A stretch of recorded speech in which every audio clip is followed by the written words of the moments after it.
Hey guys, in this video, I will show you how to unblock Cloudflare on Chrome. Alright, so let's begin with the video. First, what you need to do is open Chrome and navigate to the Settings menu. You can do this by clicking on the three dots at the top right corner of your Chrome window.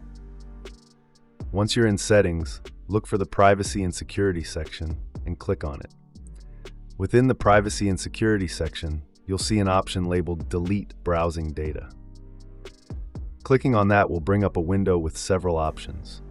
Here we want to focus on clearing two specific types of data. First, you'll want to select cookies and other site data.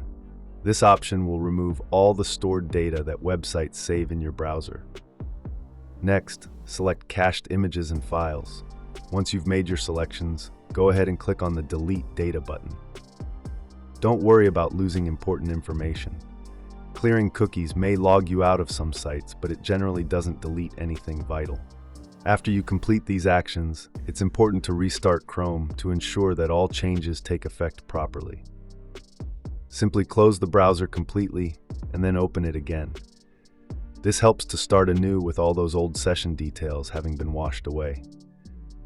Once you've restarted Chrome, try accessing the site that was giving you trouble with Cloudflare once more. You'll find that your issues have been resolved and you're able to navigate without any hassle. And that's it. So that's basically how you can unblock Cloudflare on Chrome. So that's all for this video. Consider subscribing if you find it helpful, and I'll catch you in the next one. Thanks.